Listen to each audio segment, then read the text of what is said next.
الحمد للہ وحدہ ولا نبی بعدہ اما بعد فاعوذ باللہ من الشیطان الرجیم بسم اللہ الرحمن الرحیم انطلقوا الی ما کنتم به تکذبون انطلقوا الی ظل ذی ثلاث شعب لا ظلیل ولا یغنی من اللہب انہا ترمی بشرر کالقصر کأنہ جمالۃ صفر۔ چلو تم اس کی طرف جس کی تم تکذیب کیا کرتے تھے، چلو تم اس سایہ کی طرف جو 3 شاخوں والا ہے، نہ ٹھنڈک دینے والا اور نہ آگ کی لپٹ سے بچانے والا۔ بے شک وہ پھینکے گی بڑے بڑے انگارے جیسے بڑے محل ہوں، گویا وہ پیلی رنگت والے اونٹ ہیں۔ آج ہماری سورہ المرسلات کی آیہ مبارکہ نمبر 33 تک کی تلاوت و ترجمہ کا شرف نصیب ہوا۔ سامعین، کل ہماری آخری گفتگو آیہ مبارکہ نمبر 28 پہ جو آیہ مبارکہ بار بار ریوائز کی جا رہی ہے، دہرائی جا رہی ہے، وَيْلٌ يَوْمَئِذٍ لِّلْمُكَذِّبِينَ، کہ اس روز جھٹلانے والوں کا انجام جو ہے وہ ویل ہے۔ آگے پھر اللہ تعالیٰ نے انہی عذاب کا اور اسی جہنم کے ایک اور گہرے اثر کا ذکر کیا کہ وہ لوگ جنہیں رب ذوالجلال نے پیدا کیا، اللہ تعالیٰ نے انہیں حسن و جمال سے نوازا، بہترین مخلوقات میں سے اشرف المخلوقات میں پیدا کیا، اور ان کے انتظام ہدایت کے لیے اللہ تعالیٰ نے انبیاء، رسل اور ان کے بعد علماء حق کو بھیجا۔ لیکن اس کے باوجود یہ لوگ جب راہ ہدایت سے منکر رہے اور حق بات کا انکار کرتے رہے تو ان کی سزاؤں کا مسلسل ذکر ہو رہا ہے سورہ کے آغاز سے۔ آج یہاں ہم 33 آیات تک یہ سفر طے کر رہے ہیں، لیکن ان 33 آیات کے اندر مسلسل اسی بات پر زور دیا جا رہا ہے۔ سورہ مرسلات جو ہے دہلا دینے والی سورہ مبارکہ ہے کہ رب ذوالجلال نے فرمایا انطلقوا الی ما کنتم به تکذبون، کہ اے لوگو جس آخرت کا تم انکار کرتے تھے، چاہے وہ عملی تھا یا چاہے وہ اعتقادی تھا، تم نے آخرت کو بھلا دیا، تو فرمایا کب تک تمہارا یہ بھلانا تمہارے کام آئے گا، اور کس لمحے تک تمہارے دنیا کے یہ فیصلے تمہارے کام آئیں گے۔ جو ہی آنکھ بند ہوئی فوراً اسی لمحہ انسان کو پھر اس دن کی طرف چلا دیا جائے گا جہاں پر انسان کو اکیلے جانا ہے، سوائے اس کے اعمال کے اور کوئی اس کے ساتھ نہیں ہوگا۔ اب سامعین، یہ لمحے جو ہیں بہت تکلیف دہ ہیں، اور انسان کے لیے ہم تو اپنی تئیں ایک سوچ بنا کے بیٹھے ہوتے ہیں کہ یہ عمر کا حصہ ہے، پھر یہ حصہ ہوگا، پھر موت والا معاملہ ہوگا۔ یہ بھی ہمارے لیے ایک بہت بڑا دھوکہ ہے۔ ہم جس دھوکے میں پڑے ہوئے ہیں، کل ہی مجھے یاد ہے کہ کل ہم جنازے میں تھے، میرے کلیگ ان کے بھائی کا انتقال ہوا، اور یہ ایک بات بڑی الارمنگ تھی۔ وہاں میں نے اپنے احباب سے بھی بات کی کہ ان کا باپ بھی زندہ ہے، بڑا بھائی بھی زندہ ہے، اور چھوٹے بھائی کا انتقال ہو گیا۔ باپ نے جنازہ اٹھایا اپنے بیٹے کا۔ اب صورتحال یہ ہے کہ ہمیں شیطان کسی نہ کسی طریقے سے دھوکہ دیتا ہے، کسی نہ کسی انداز سے ہمیں گمراہی میں ڈالتا ہے۔ کبھی یہ کہتا ہے ابھی تیرے پاس بڑا وقت ہے۔ سب سے بڑا دھوکہ تو شیطان ہمیں یہ دیتا ہے، سب سے بڑا دھوکہ تو یہ دیتا ہے کہ جناب آپ کے پاس ابھی بڑا وقت ہے۔ یہ والا دھوکہ سب سے بڑا دھوکہ ہے انسان کے لیے، اور انسان اس دھوکے میں آ بھی جاتا ہے کہ ابھی میرے پاس بہت وقت ہے۔ یاد رکھیے گا، آپ اور میرے پاس، ہم میں سے کسی کے پاس کوئی وقت نہیں ہے، کوئی وقت نہیں ہے۔ کیا معلوم ہم میں سے کون دروازے تک باہر جانے تک کے قابل ہے؟ ہم میں سے کسی ایک کو بھی اس بات کا یقین نہیں ہے، ہم میں سے کوئی اس بات کا یقین نہیں کر سکتا۔ یہاں تک ہم نے واقعات دیکھے، علماء منبر پر خطبہ دیتے ہوئے، قرآ حضرات تلاوت کرتے ہوئے، آیت بھی مکمل نہیں اور وہیں گرے اور وہیں اللہ کو پیارے ہو۔ یہ ہم نے دیکھی، آپ نے بھی دیکھی۔ اس سے بڑی بے ثباتی کیا ہے؟ اس سے بڑی اور بے ثباتی کیا ہے کہ آپ جس جگہ پہ بیٹھ کے اللہ کا کلام پڑھ رہے ہیں اور اگر وقت آ گیا ہے تو اللہ تعالیٰ نے وہیں فیصلہ فرماتے ہوئے روح جو ہے وہ کھینچ لی ہے۔ جو ایک شخص اللہ کا قرآن پڑھ رہا ہو، تبلیغ کر رہا ہو، اگر اس کو ایک سیکنڈ کی رعایت نہیں ہے تو جو دنیا کی رنگیلیوں میں پڑا ہوا ہے اسے کوئی رعایت مل جائے گی؟ یہ سب سے پہلا اور بڑا دھوکہ ہے شیطان کا، جس کا ہم شکار ہیں، موسٹلی زیادہ تر جس کا ہم شکار ہیں کہ تمہارے پاس ابھی بہت وقت ہے۔ ہم میں سے کسی کے پاس کوئی وقت نہیں، ہر لمحہ ہمارا زندگی کا آخری لمحہ ہمیں سمجھ کے اپنے لمحات زندگی کے گزارنے چاہیے۔ اور ہم جب جاتے ہیں قبرستان میں کسی جنازے میں یا اس وقت تک کے لیے، وہ چند ایک منٹ آتے ہیں، ہمیں موت یاد آتی ہے، اور جو ہی ہم وہاں سے نکلتے ہیں پھر دنیا میں ایسے پھنستے ہیں، پھر موت ہمیں بھول جاتی۔ قبر میں کسی کو اترتے ہوئے دیکھتے ہیں، دل کانپتا ہے، اس وقت کہتے ہیں بس یار یہی منزل ہے ہماری، آج کے بعد جب ہم جانا ہے تو زندگی کو بدل لینا ہے۔ جو ہی قبرستان سے آخری قدم نکلتا ہے وہ باتیں وہیں کی وہیں پھر رہ جاتی ہیں قبرستانوں میں۔ اس لیے ہم نے شیطان کے دھوکے سے نکلنا ہے کہ ہمارے پاس بہت وقت ہے، ہمارے پاس وقت نہیں ہے ہمارے پاس۔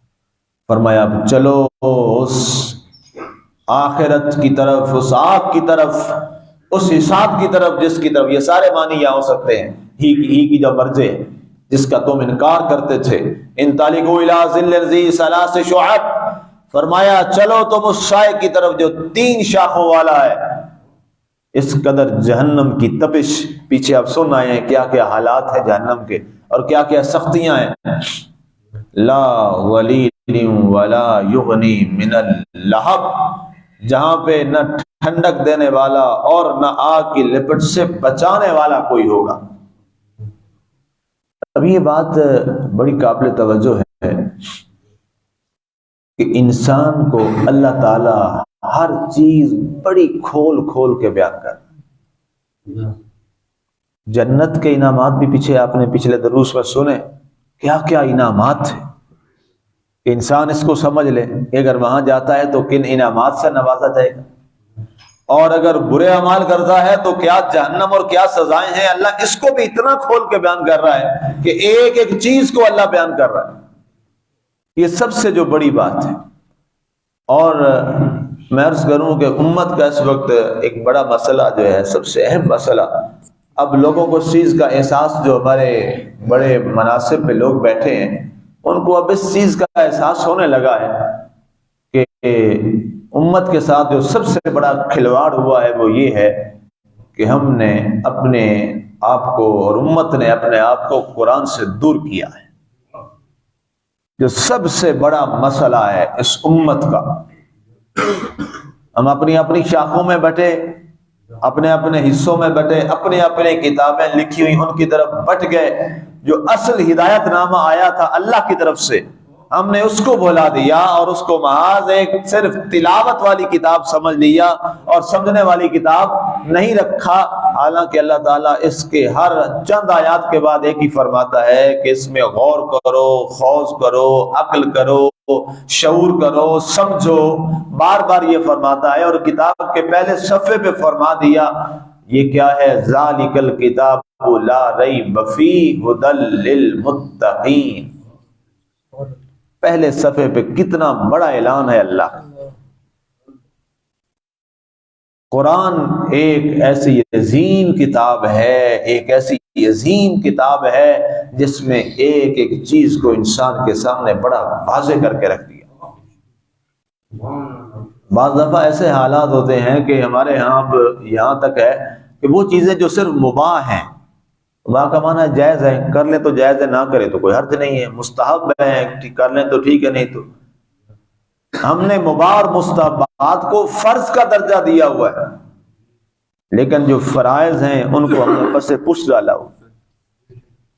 ایسا ہے کہ نہیں ہمارے مستحبات کو ہم نے فرض کا درجہ دیا ہوا ہے، مباح کو فرض کا درجہ دیا ہوا ہے، لیکن جو چیزیں فرائض ہیں ان پر ہم نے کوئی اہتمام نہیں کیا۔ اس کی سب سے بڑی وجہ کیا ہے؟ قرآن سے دوری۔ اگر ہم اس قرآن کے ساتھ جڑ جاتے تو یہ حالات آج امت کے نہ ہوتے۔ آگے فرمایا گیا یہ ایسی سخت ہے، انہا ترمی بشرر کالقصر، فرمایا کہ یہ ایسے آگ پھینکے گی بڑے بڑے انگارے جیسے کوئی بڑے بڑے محل ہیں جو کسی کے اوپر گرائے جا رہے ہیں۔ انگارہ کو یہ والا انگارہ نہیں جو ہم دیکھتے ہیں دنیا میں، اتنے انگارے، اتنا بڑا انگارہ اتنا سا ہوتا ہوگا لکڑی کا، فرمایا اتنے بڑے انگارے ہیں جہنم کے کہ جیسے ایک پورا بڑا محل ہو۔ ایک انگارہ اتنا ہے جہنم کا، یہاں دنیا کے اندر ایک انگارہ اتنا سا ہو، بڑی لکڑی ہو تو اتنا سا انگارہ ہے، زیادہ تو ہم نے کبھی نہیں دیکھا۔ وہ اگر کہیں گر جائے جسم پر تو جسم کو راکھ اور خاکستر کر کے جلا کے خاکستر کر دیتا ہے۔ گرم پانی گر جائے، گرم دودھ گر جائے، گرم چائے گر جائے تو جسم کو کیسے جھلسا دیتی ہے، کہتے ہیں جلے گا دوبارہ، زخم جو وہ نشان جو وہ مٹتا نہیں ہے۔ تو جو محل جتنا انگارہ ہو جس جہنم کا، اس کا کوئی اندازہ کر سکتا ہے؟ استغفر اللہ علامہ النفیس، اللہ کی پناہ، بس اللہ کی پناہ۔ یہ کوئی قصے اور افسانے تو نہیں ہیں جو یہ میں بول رہا ہوں، یہ تو اللہ کا کلام ہے۔ جس نے پیدا کی ہے وہ بتا رہا ہے جہنم کا انگارہ کتنا ہے، جیسے تمہارا بہت بڑا محل۔ کأنہ جمالۃ صفر، گویا وہ پیلی رنگت والے اونٹ ہیں۔ اب عرب میں ظاہر ہے اونٹ سب سے بڑا جانور تھا۔ فرمایا ایک انگارے کی اتنی ضخامت تمہیں یوں سمجھا دیں کہ جیسے ایک سرخ اونٹ ہے اور وہ تمہارے اوپر گر جائے تو تمہارا کیا حال ہو۔ صرف اونٹ ہی گر جائے تو تمہاری جان ختم وہیں پہ، اور اگر وہ اونٹ جتنا انگارہ ہو اور وہ تمہارے جسم پر گر جائے تو پھر کیا حال ہوگا۔ مسلمانوں، یہ آیات ہمیں اس لیے اللہ نے بتائی ہے کہ ہم اپنے آپ کو ان کاموں سے روک لیں جو جہنم والے کام ہیں، جو جہنم کی طرف لے کے جاتے ہیں۔ اس میں کیا ہے؟ جھوٹ ہے، فریب ہے، مکر ہے، فرائض کو چھوڑنا ہے، اللہ کے دین سے دوری ہے، صداقت کو چھوڑنا ہے، دیانت کو چھوڑنا ہے، دھوکے دہی ہے، ظلم ہے، بربریت ہے۔ اور اس میں سارے ہم سارے ذمہ دار ہیں، ہم سب ذمہ دار ہیں۔ جو انسان کلمہ شریف پڑھتا ہے نا جی، لا الہ الا اللہ محمد رسول اللہ صلی اللہ علیہ وآلہ وسلم، یہ سب سے بڑا عہد ہے اللہ کے ساتھ۔ یہ کلمہ کو کوئی عام کلمہ مت سمجھیے گا، یہ بہت بڑا عہد ہے، وعدہ ہے اپنے مالک کے ساتھ۔ میرے استاد گرامی، بہت بڑے علمی شخصیت، 34 سال پنجاب یونیورسٹی میں انہوں نے پڑھایا، پاکستان کا آخری گریڈ ہے 22واں، اس میں وہ ریٹائر ہوئے، اور ساری زندگی انہوں نے بین الاقوامی سطح تک ان کے شاگرد ہیں۔ پروفیسر ڈاکٹر قمر صاحب، اللہ انہیں صحت دے، زندگی دے، بڑی امت کے لیے انہوں نے خدمت کی دین میں۔ تو ان کے سینکڑوں کے ہزاروں پی ایچ ڈی لوگ ہیں جنہوں نے تیار کی ہیں یونیورسٹی میں۔ تو پچھلے ہفتے ابھی رات بھی ان سے میری تفصیلی بات ہو رہی، تو ان کا ایک جملہ تھا، یقین کریں، اب ظاہر ہے وہ اپنی عمر کے اس آخری حصے میں ہیں جہاں ان کے سارے تجربات بھی ہو گئے، سب کچھ دیکھ بھی لیا، علوم سے بھی بہت گزر گئے، تو عربی ماشاءاللہ ایسے جیسے عرب بولتے ہیں، پورے عرب ہیں وہ۔ تو ایک جملہ کہنے لگے کہ بیٹا، ساری زندگی گزارنے کے بعد اور اتنے علوم کے پوری لائبریریاں یونیورسٹی کی ذہن میں ہیں، ساری دنیا کے چینلز پہ بھی بہت باتیں کی، اینڈ پہ کہتے ہیں میں نے نچوڑ یہ نکالا ہے سب کچھ بیٹے، ایک جملہ انہوں نے رات مجھے فرمایا آخری 15 منٹ کی گفتگو کے بعد کہ بیٹا میں نے یہ سمجھا ہے اپنی زندگی کے اس آخری حصے میں سب کچھ کلمہ شریف ہی۔ یہ ایک وہ صاحب علم بات کر رہا ہے جو شیخ القرآن بھی ہے، شیخ الحدیث بھی ہے، ڈاکٹر بھی ہے، پروفیسر بھی ہے، مورخ بھی ہے، سب کچھ ہے، اور ساری زندگی گزار بیٹھا ہے، اس کے بعد نچوڑ کیا نکالا ہے کہ بیٹا سب کچھ جو ہے یہ سمجھا ہے کہ بس کلمہ شریف ہی سب کچھ ہے، لا الہ الا اللہ محمد رسول اللہ صلی اللہ علیہ وسلم۔ بس بیٹا اس وعدے کو یاد رکھنا۔ کیا جملہ اور کیا نصیحت ہے، انہوں نے اپنا وہ نچوڑ بتایا کہ اس وعدے کو جو ہی دنیا میں آ گئے ہو یہ وعدہ کر لیا ہے تو اب زندگی کے ہر لمحے پر اس وعدے کو یاد رکھنا۔ بس میں بھی اپنے استاد کا جملہ آپ کو تحفہ کرنے لگا کہ ہم نے زندگی میں اس کلمہ شریف والے وعدے کو ہر جگہ یاد رکھنا ہے۔ یہ وعدہ یاد آئے گا نا، جہاں غیبت کریں گے یہ کلمہ روک دے گا۔ کیا کر رہا ہے؟ وعدہ نہیں کیا اللہ سے، چوری کرے گا کلمہ روک دے گا، وعدہ نہیں کیا مالک سے، زنا کرے گا، بدکاری کرے گا، بری نظر اٹھائے گا، دھوکہ دے گا، جھوٹ بولے گا، فریب کرے گا، ظلم کرے گا، بددیانتی کرے گا، کسی کے ساتھ زیادتی کرے گا، انانیت میں آئے گا۔ کیا کر رہا ہے؟ کون سا تکبر کا بت پالنے لگا ہے؟ وعدہ نہیں کیا لا الہ الا اللہ محمد رسول اللہ صلی اللہ علیہ وسلم۔ بس اس پہ گرفت کر لیجئے۔ انہوں نے اپنی زندگیاں لگا کے نچوڑ یہ نکالا ہے تو ہمیں مل گیا ہے فری میں، تو ہمارے لیے کتنی اللہ کی طرف سے رحمت ہی ہے۔ بس اسی پہ سامعین ناظرین، جہاں تک میری صدا پہنچ رہی ہے، آواز پہنچ رہی ہے، اور جہاں تک آپ یہ میری آواز پہنچا سکتے ہیں بطور صدقہ جاریہ کے، یہ ضرور پہنچائیں کہ لا الہ الا اللہ محمد رسول اللہ صلی اللہ علیہ وسلم۔ اس وعدے کو ہم نے پکا کرنا ہے،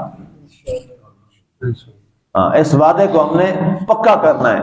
زبان سے تو پڑھا ہوا ہے، سب نے پڑھا ہوا ہے الحمدللہ، ہم نے اس وعدے کو دل تک اتارنا ہے، دل تک اس کی سرایت ہو جائے، عمل میں یہ داخل ہو جائے، تو بس پھر انشاءاللہ دنیا بھی خیر سے گزرے گی، کل قبر بھی خیر سے گزرے گی، حشر بھی خیر سے گزر جائے گا۔ جب ہم وفا یہ کر کے جائیں گے تو قبر میں بھی اور حشر میں بھی کہیں گے مولا ہم تو آج بھی اسی کلمے پہ کھڑے ہیں وعدے سے جو تجھ سے کیا تھا، لا الہ الا اللہ محمد رسول اللہ صلی اللہ علیہ وسلم۔ اور اسی سے انسان کا بیڑا پار ہو جائے گا۔ اللہ ہمیں عمل کی توفیق نصیب فرمائے اور اس وعدے کو ہر لمحہ یاد رکھنے کی توفیق عطا فرمائے۔ آمین وما علینا الا البلاغ المبین۔